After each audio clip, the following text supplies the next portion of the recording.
ఆర్మూరు పట్టణ సామాజిక సేవకులు జాతీయ అవార్డు గ్రహీత పట్వారి తులసి కుమార్ను ఆర్మూరు ఎమ్మెల్యే పైడి రాకేష్ రెడ్డి అభినందించి సన్మానించారు. ఇటీవల మాజీ గవర్నర్ బండా దత్తాత్రేయ చేతుల మీదుగా జాతీయ అవార్డు పర్యావరణ మిత్ర అవార్డు అందుకున్న పట్వారి తులసి కుమార్ను ఆర్మూరు ఎమ్మెల్యే పైడి రాకేష్ రెడ్డి అంకాపూర్లో ఆయన నివాసంలో శాలువాతో సన్మానం చేసి శుభాకాంక్షలు తెలిపారు. ఎమ్మెల్యే మాట్లాడుతూ పట్వారి తులసి సేవలకు అత్యున్నత జాతీయ పురస్కారం అందుకోవడం జిల్లాకి గర్వకారణమని, ఇతని సేవలు వీరి జీవన విధానం నేటి యువతరానికి స్ఫూర్తిదాయకమన్నారు. వారికి ఎల్లప్పుడూ మా పూర్తి సహాయ సహకారాలు ఉంటాయని పట్వారి తులసి కుమార్ను అభినందించారు. మా ఆరుమూరు ముద్దు బిడ్డ పట్వారి తులసి కుమార్కు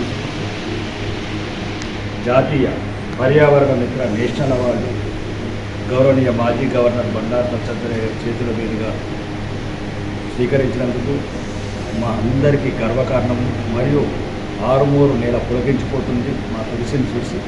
ఇట్లానే ఎన్నో ప్రజాపరణ చేస్తూ ఇట్లాంటి అవార్డులు ఎన్నో గెలుచుకోవాలని మనస్ఫూర్తిగా కోరుకుంటూ ఆరుమూరు ప్రజలు ఎప్పుడు నిన్ను నీ సేవలను గుర్తించుకుంటారని, నువ్వు ఆరుమూరు గడ్డకు పేరు తెస్తామని మనస్ఫూర్తిగా కోరుకుంటూ. బోలో భారత్ మాతా జై.